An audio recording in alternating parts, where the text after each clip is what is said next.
നമ്മുടെ ശരീരത്തിലും സസ്യങ്ങളിലും ഒക്കെ നടക്കുന്ന ഒരു വലിയ പരിപാടിയാണ് മെറ്റബോളിസം. ഇന്ന് നമുക്ക് അതിനെ കുറിച്ച് ലളിതമായി പഠിക്കാം. ഇതാണ് നമ്മൾ ഇന്ന് പഠിക്കാൻ പോകുന്നത്. മെറ്റബോളിസത്തിൽ 2 പ്രക്രിയകളുണ്ട്. ഒന്നാണ് അനാബോളിസം.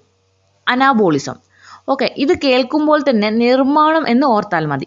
ചെറിയ ചെറിയ കാര്യങ്ങൾ ചേർത്ത് വലുതൊന്നുണ്ടാക്കുന്ന പരിപാടിയാണിത്. ഒരു ഉദാഹരണം പറഞ്ഞു തരാം. സസ്യങ്ങൾ സൂര്യപ്രകാശവും കാർബൺ ഡൈ ഓക്സൈഡും വെള്ളവും ഒക്കെ ഉപയോഗിച്ച് അവർക്ക് ആവശ്യമായുള്ള ആഹാരം ഗ്ലൂക്കോസ് സ്വയം നിർമ്മിക്കുന്നു.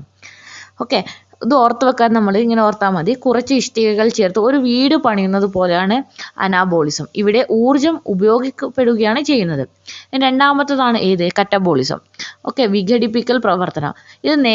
ഇത് നിർമ്മാണത്തിന് നേരെ തിരിച്ചാണ്. വലിയ സാധനങ്ങളെ തല്ലിപ്പൊട്ടിച്ച് ചെറുതാക്കുന്ന പരിപാടിയാണ് കറ്റബോളിസം. ഉദാഹരണത്തിന്, നമ്മൾ കഴിക്കുന്ന പ്രോട്ടീൻ അടങ്ങിയ ഭക്ഷണങ്ങൾ ദഹിക്കുമ്പോൾ അത് അമിനോ ആസിഡുകളായി മാറുന്നു. ഒരു വലിയ വീട് പൊളിച്ചു മാറ്റുന്നത് പോലെ ഓർമ്മിച്ചാൽ മതി ഇത്. ഇങ്ങനെ വലിയ വലിയ തന്മാത്രകൾ മുറിയുമ്പോൾ ശരീരത്തിന് ആവശ്യമായിട്ടുള്ള ഊർജം ലഭിക്കുന്നു. അപ്പോൾ കറ്റബോളിസത്തിൻ്റെ അകത്ത് ഊർജം ലഭിക്കുക ചെയ്യുക. നമ്മൾ അനാബോളിസത്തിൻ്റെ അകത്ത് നമ്മൾ ഊർജം ഉപയോഗിക്കുകയാണ് ചെയ്യുന്നത്. പിന്നെ പറയുന്നത് എൻസൈംസുകളും ഹോർമോണുകളും. നമ്മുടെ മെറ്റാബോളിസം കൃത്യമായി നടക്കാൻ സഹായിക്കുന്ന 2 പ്രധാനികളാണ് എൻസൈംസുകളും ഹോർമോണുകളും. എൻസൈമുകൾ എന്താണ്? ഇവ നമുക്ക് വേഗത കൂട്ടുന്നവർ എന്ന് വിളിക്കാം. ശരീരത്തിൽ നടക്കുന്ന രാസപ്രവർത്തനങ്ങളെ വേഗത്തിലാക്കാനാണ് ആര് സഹായിക്കുന്നത്? എൻസൈമുകൾ സഹായിക്കുന്നത്. ഉദാഹരണത്തിന്, നമ്മൾ കഴിക്കുന്ന ചോറ് പെട്ടെന്ന് ദഹിക്കാൻ നമ്മുടെ ഉമിനീരിലെ സലൈവ ഉണ്ടല്ലോ, സലൈവ എൻസൈമുകളാണ്. ആ സലൈവ എൻസൈമുകൾ സഹായിക്കുന്നു. എന്താണ് ഈ ഹോർമോൺസ്? ശരീരത്തിലെ സന്ദേശവാഹകരാണ് ഹോർമോണുകൾ. നമ്മുടെ വളർച്ച, വികാരം, മറ്റ് ശാരീരിക പ്രവർത്തനങ്ങൾ എന്നിവയൊക്കെ നിയന്ത്രിക്കുന്നത് ആരാണ്? നമ്മുടെ ഹോർമോണുകളാണ്. ഇവയെ ഉൽപ്പാദിപ്പിക്കുന്നത് ആരാണ്? എൻഡോക്രൈൻ ഗ്ലാൻഡ്സ് ആണ് എന്തിനെ ഉൽപ്പാദിപ്പിക്കുന്നത്? ഹോർമോണുകളെ ഉൽപ്പാദിപ്പിക്കുന്നത്. കുട്ടികളെ, നമ്മൾ കഴിക്കുന്ന ഭക്ഷണം ദഹിക്കുന്നതും ആ ഊർജം ഉപയോഗിച്ച് ശരീരം വളരുന്നതുമൊക്കെ ഈ മെറ്റബോളിസം വഴിയാണ്. ഇത് കൃത്യമായി നടന്നാലേ നമുക്ക് നല്ല ആരോഗ്യത്തോടെ ഇരിക്കാൻ കഴിയുള്ളൂ. ഇത്രയും ഭാഗം മനസ്സിലായോ? നമ്മുടെ ശരീരത്തിലെ കോശങ്ങൾക്ക് വളരാനും പ്രവർത്തിക്കാനും ആവശ്യമായ പോഷകങ്ങൾ, ന്യൂട്രിയൻസ് എങ്ങനെയൊക്കെയാണ് അവിടെ എത്തിച്ചേരുന്നത് എന്നാണ് ഈ ചിത്രങ്ങൾ കാണിക്കുന്നത്.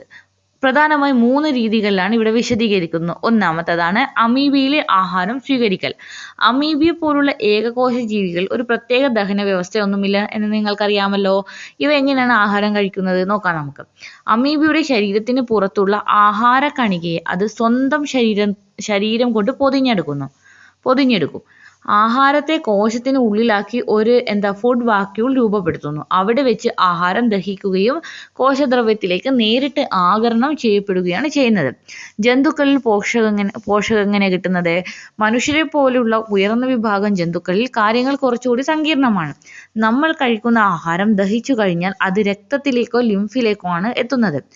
രക്തത്തിൽ നിന്ന് ഈ പോഷകങ്ങൾ ആദ്യം കോശങ്ങൾക്കിടയിലുള്ള ദ്രാവകമായ ഇൻറ്റസ്റ്റീഷ്യൽ ഫ്ലൂയിഡ്, അത് നമ്മുടെ കോശാന്തര ദ്രാവകത്തിലേക്ക് എത്തുന്നു.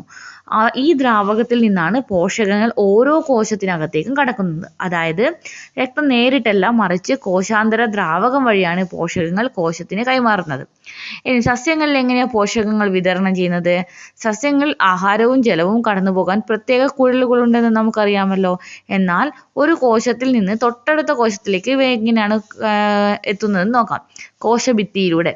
കോശങ്ങൾക്കിടയിലുള്ള ചെറിയ വിടവുകളിലൂടെയോ കോശഭിത്തിയിലൂടെയാണ് പദാർത്ഥങ്ങൾ സഞ്ചരിക്കാം.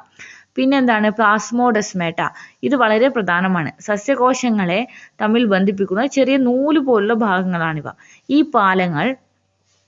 പാലങ്ങൾ വഴി പദാർത്ഥങ്ങൾ ഒരു കോശത്തിൽ നിന്ന് മറ്റൊരു കോശത്തിലേക്ക് തടസ്സമില്ലാതെ പോകാൻ സഹായിക്കും.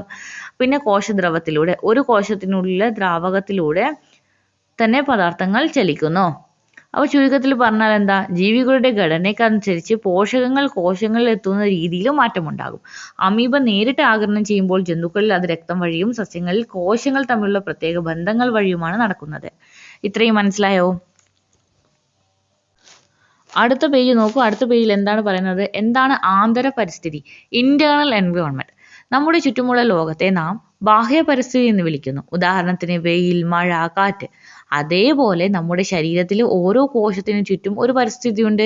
അതിനെയാണ് എന്ത് പറയുന്നത്? ആന്തര പരിസ്ഥിതി എന്ന് വിളിക്കുന്നത്. എന്താ? ഇന്റേണൽ എൻവയോൺമെന്റ് എന്ന് പറയുന്നത്. മൃഗങ്ങളിൽ കോശങ്ങൾക്കിടയിലുള്ള ദ്രാവകമാണ് എക്സ്ട്രാ സെല്ലുലാർ ഫ്ലൂയിഡ്, പ്രധാനമായും ആന്തര പരിസ്ഥിതിയായി പ്രവർത്തിക്കുന്നത്. സസ്യങ്ങളിലോ കോശഭിത്തിയും കോശങ്ങൾക്കിടയിലെ ദ്രാവകവും വായു അറകളും ഒക്കെ ചേർന്നാണ് സസ്യങ്ങളുടെ ആന്തര പരിസ്ഥിതി. എന്താണ് സമസ്ഥിതി പാലനം, ഹോമിയോസ്റ്റാസിസ് എന്താണ് നോക്കാം. പുറത്തെ താപനില മാറിക്കൊണ്ടിരുന്നാലും, ഉദാഹരണത്തിന് നല്ല ചൂടുള്ള ദിവസം, നമ്മുടെ ശരീരത്തിനുള്ളിലെ അവസ്ഥകൾ മാറ്റമില്ലാതെ നിലനിർത്തേണ്ടതുണ്ട്. ഇങ്ങനെ ആന്തര പരിസ്ഥിതിയിലെ ഘടകങ്ങളെ താപനില, ജല, ലവണങ്ങൾ തുടങ്ങിയവ സ്ഥിരമായി നിലനിർത്തുന്ന പ്രക്രിയയാണ് നമ്മൾ എന്ത് പറയുന്നത്? ഹോമിയോസ്റ്റാസിസ് എന്ന് പറയുന്നത്. ഇത് എന്തിനാണ് ഈ ഹോമിയോസ്റ്റാസിസ് നിലനിർത്തേണ്ടത് ആവശ്യം? നമ്മുടെ ശരീരത്തിൽ നടക്കുന്ന കോടിക്കണക്കിന് രാസപ്രവർത്തനങ്ങളാണ്. ഓക്കെ, കുറേ മെറ്റാബോളിസം നമ്മുടെ ബോഡിയിൽ നടക്കുന്നുണ്ട്. ഈ പ്രവർത്തനങ്ങളെ കൃത്യമായി നടക്കണമെങ്കിൽ ശരീരത്തിനുള്ളിലെ രാസഘടനയും താപനിലയും കൃത്യമായിരിക്കണം. ഇതിൽ എന്തെങ്കിലും മാറ്റം വന്നാൽ അത് നമ്മുടെ ജീവന് തന്നെ ഭീഷണിയായേക്കാം. ഉദാഹരണം പറയാം. നമ്മുടെ ശരീരത്തിലെ താപനില ഏകദേശം 37°C ആണ്. പുറത്തു നല്ല ചൂടാണെങ്കിലും ശരീരം വിയർപ്പിലൂടെ ഈ താപനില കുറച്ച് 37°C തന്നെ നിലനിർത്താൻ ശ്രമിക്കും. ഇതാണ് ഹോമിയോസ്റ്റാസിസ്.